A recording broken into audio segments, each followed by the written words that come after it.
Welcome to Sheela kitchen అండి. ఈరోజు ఈ మైసూర్ పాక్ రెసిపీ మీతోటైతే షేర్ చేసుకుంటున్నాను.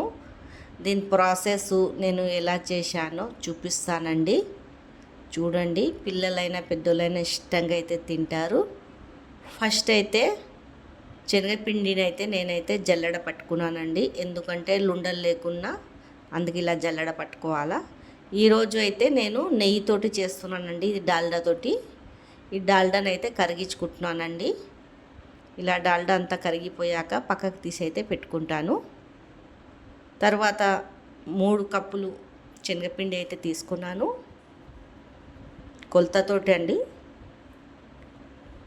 తర్వాత రిఫైండ్ ఆయిల్ అయితే తీసుకున్నానండి, కొద్దిగా కలుపుతానికి. చూడండి, రిఫైండ్ ఆయిల్ తోటి అయితే ఇలా కలుపుకోవాలి పిండిని.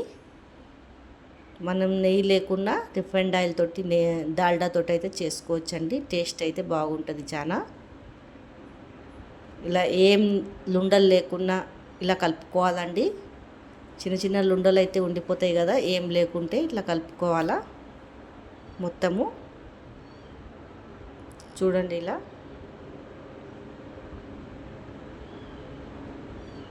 మన చేయితోటి పడండి, ఇలా గట్టిగా కలిపితే ఈ బ్యాటర్లో అయితే వచ్చేయాలా. చూడండి, ఈ బ్యాటర్లో. తర్వాత పొయ్యి వెలిగించుకొని ప్యాన్ అయితే పెట్టుకున్నాను.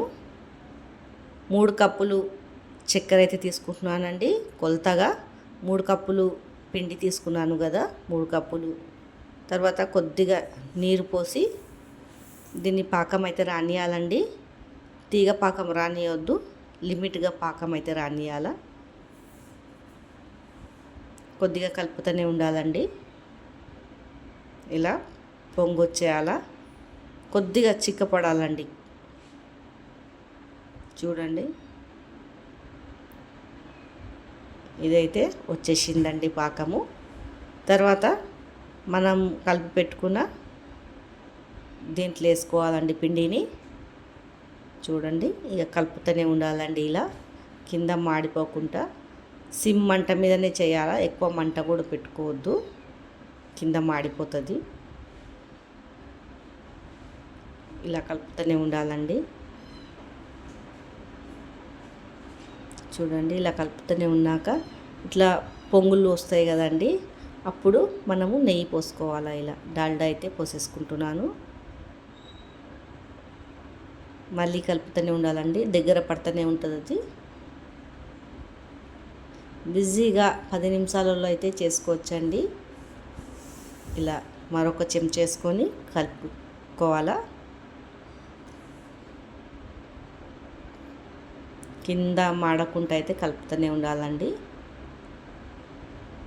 చూడండి, మరొక చెంచా వేసుకోవాలండి. ఇలా కలుపుతూనే ఉంటే తెలిసిపోతుందండి. చూడండి, మొత్తం ఎలా వచ్చేసిందో. బాగా కాగనీయొద్దండి. ఈ మాదిరిగా వచ్చేస్తే పక్కకైతే తీసేయాలండి. వేడివేడిగా దీంట్లో గిన్నెలో అయితే నూనె పెట్టుకొని పెట్టేసుకున్నాను ముందే. చూడండి, ఇలా